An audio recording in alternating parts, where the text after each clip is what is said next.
welcome to UJ Television, where we keep you up to date on everything that's happening on this wonderful campus. My name is Puno, and I will be your host for today. As you guys all know, our engineers have been doing some groundbreaking work with our solo car. So we're going to take a look at what's been happening on their African solo journey on day 4 and see as they cross over into the border of Namibia.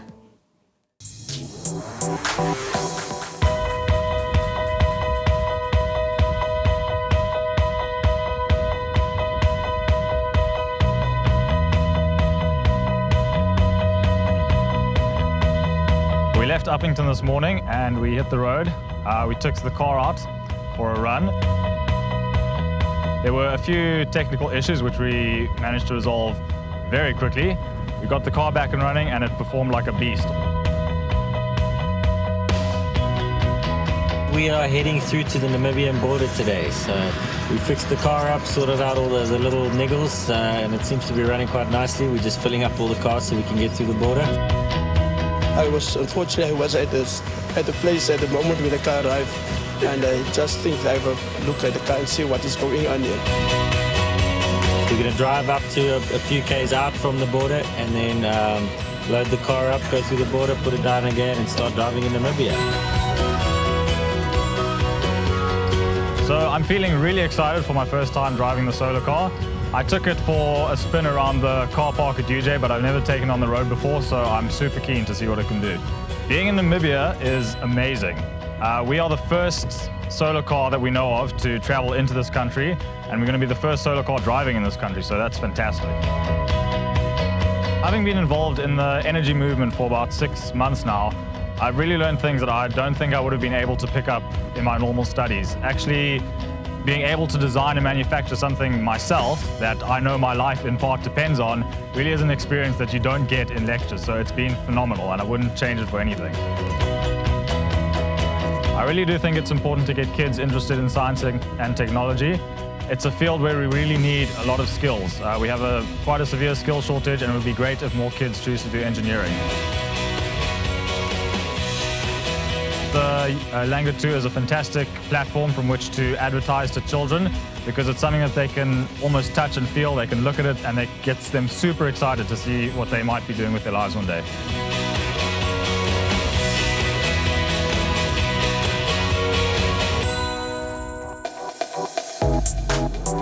Our engineering students are doing such incredible things. To be the first people to bring a solar car all the way to Namibia, I think we're doing pretty fantastic over there. We now have a legend in our studios today. We have first team hockey player Lillian with us today. Welcome, Lillian. Thank you. Good to be here.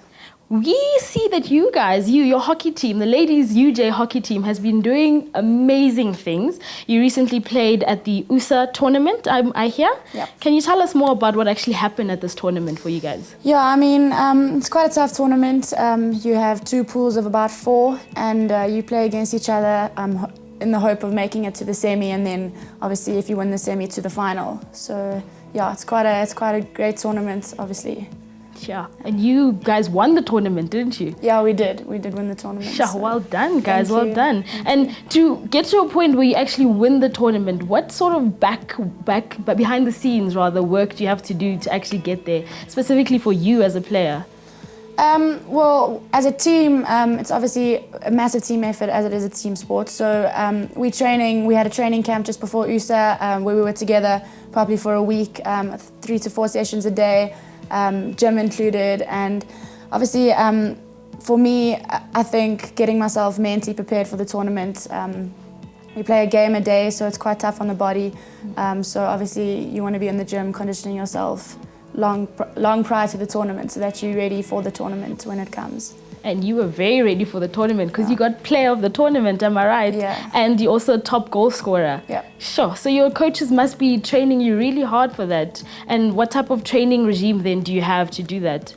Well, we have a Joburg League here as well, so we obviously entered into the Joburg League. For that, we train twice, 2 to 3 times a week.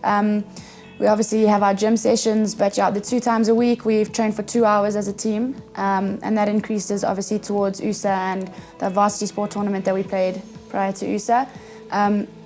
Yeah, so it's quite tough. They're quite hard on us. We have 2 male coaches. But yeah, we enjoy it, and it's worth it when you've got gold medals.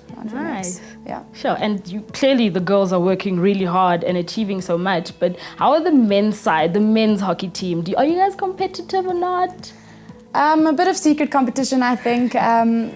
They were unfortunate, they came 5th this year. Last year they managed to win USSA and the varsity sport tournament, so they did really well, they had a great season. And we were the ones that weren't so fortunate. So this year I think she's on the other foot. We're quite happy that we've done well. A little bit upset for them, knowing that they could have done better, and we've supported them the whole way, but we don't rub it in their faces, obviously. Oh, nice. Yeah. So now that we've seen that the girls are doing fantastic, we're actually going to have a look at you guys being great, rubbing it in the guys' faces just a little bit. So check out this clip as we watch the girls in action.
We saw a bit of your action there at the end. We saw you scoring a goal, actually. That was actually really cool. And when you're in that moment, when you're about to score a goal, like what's going through your mind at the moment you enter into that D? I don't really know. Everything happened so quickly for me. So obviously, in that game we were playing the semi-finals, so it was a must-win game. And I actually came from behind. I was tying my shoelace. So I think just to get the ball and just try to put it like in the box, I think that was, the closest thing on my mind at that time. Sure. So, yeah. And I'm guessing it's a team sort of celebration after that, and it's the excitement. How does the excitement feel? What's the atmosphere when you score after that? Oh, it was really awesome. We had our boys there supporting, so it was a nice crowd that evening. And yeah, we try to celebrate every goal. That was our second goal and actually our last goal of the game. So we were quite happy. Obviously after every goal we score, we try to come together and celebrate as best we can. Yeah, it sounds like a great team effort there. Yeah. And what happens now for your team? What's the next stage that you guys go to? Well, we have a league now, a Joburg league. So we're obviously hoping to win that. So that's the playoffs, I think, in 3 weekends' time. So we have 2 games left of the actual league, and we go into a semi-final stage and a final stage, and hopefully we're hoping to win that. And how can the UJ students, how can we get behind you and support you guys? Can we come to your games? What can we do? Yeah, we do have quite a bit of support. I think the UJ have a hockey page, so if they can follow that, and all of our game updates are on that. So if we can get a nice crowd for the semis and for the finals, that would be awesome. Oh, nice. So well done and everything once again, and carry on being the legend that you are. And thank you so much for joining us today. Thank you very much. Cool. Now we're going to look at our film and television students who have been doing some great work in the more cultural sphere of life. They did a short clip on a jazz club called The Orbit. Check it out. It is so beautiful getting grades to play on this stage, you know, from all over the world, I would say so, you know. So it is really inspiring, even for us as jazz musicians. We are so honored to have this home, you know, the Orbit. We call this our home, you know. The Orbit's a home. It's a place where everybody can go that loves the music, and so that's what makes it so unique. I've never felt as comfortable and safe as in a jazz club. You know, that's the one place where I think that it's almost like, you know, there's a nuclear war outside and my shelter. That's a bit my shelter.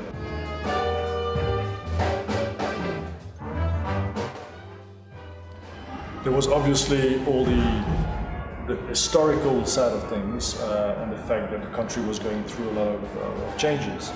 But the music was playing a big part, and especially the way that friend Philip was telling me about the clubs, you know, in Joburg and Kiepies, Softtown, Razzmatazz, and Three Sisters, and all sorts of clubs that do not exist anymore, but which were important not just because of the music, but also because of that were the places where people were mixing, you know, in Johannesburg. So it was, yeah, that was the real reason for my coming to South Africa. Jazz has played quite an extensive role in South African history, producing a number of very important musicians internationally. Abdullah Ibrahim, Hugh Masekela, Johnny Diani, Dudu Makwana, and of course Miriam Makeba, to name a few. For a long time there were very few platforms for musicians to showcase their talents. But luckily, the Orbit has changed all of that. Well, there was a period where it was kind of, there wasn't really any venues or platforms for us to showcase what we do. So if you have a voice, you have to have a platform, you know, to speak on. And the Orbit and the African Freedom Station and the Baseline have created these platforms where there wasn't. There were people that wanted to play, but there wasn't a space. I think for us, that notion of saying musicians will go into orbit, into a high orbit at the venue through their musical exploration, but also that the audience can be part of that orbit and maybe gravitate around the musicians. Maybe not exactly in the same orbit, but in a, you know, wider orbit. You know, but still, we're still together and we're all revolving around the same piece of music. You will be safe. You will be mixing with all sorts of people who are all coming because of the same thing, because of that music that's being performed on stage. And you'll feel that you can spend a few hours at that venue and feel like you're taking on a journey. It's very vibrant, it's very strong, it's stronger than it's been for a very long time. It's a great cultural representation of what's going on in Joburg. The jazz landscape in Johannesburg is very vibrant. There are lots of upcoming musicians and lots of older, more established musicians keeping the heritage alive and who are being very creative with their art.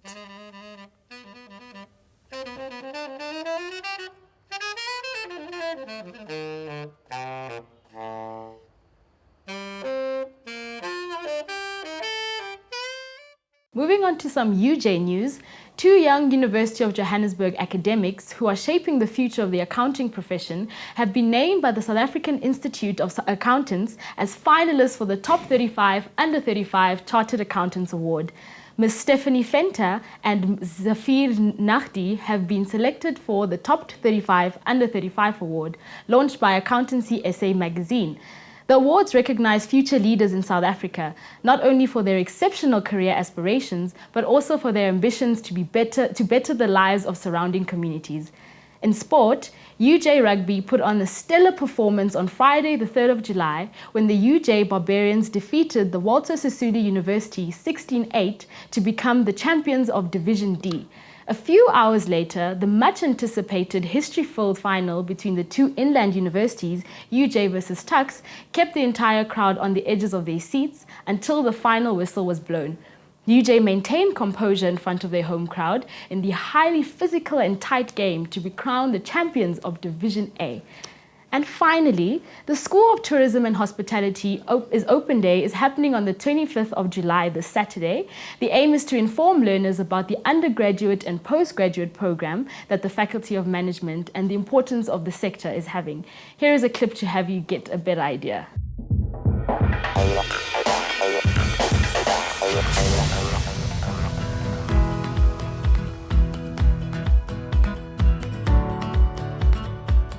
The University of Johannesburg's School of Tourism and Hospitality is passionate about growing sought-after, future-fit leaders who create legacies. Our world-class facilities, combined with cutting-edge higher education, provide a platform to give students the best possible introduction to the industry. UJSTH has fully functional kitchens to cater for guests in the Waterford restaurant.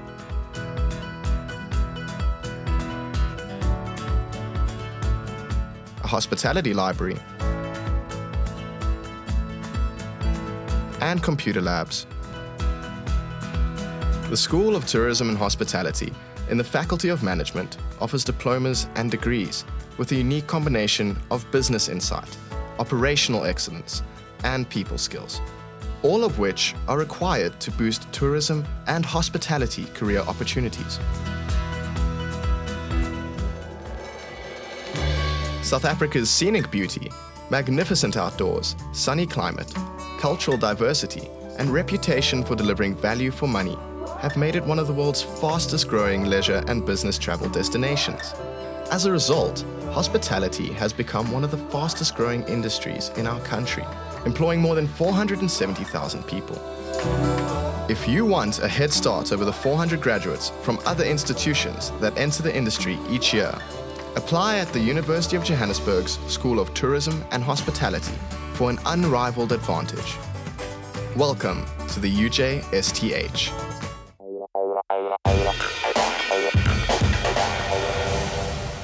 As you can see, STH is one of the most beautiful departments that we have here at UJ. So grab a couple of your friends and head over to the open day happening tomorrow on the 25th. That is all that we have for you today. Catch us on Twitter and on Facebook. Twitter, it's at UJ Television. Facebook, it's at UJtv. And we would love to just continue the conversation with you as well and just listen to what you have to say. I am Puno, and that's all. Cheers.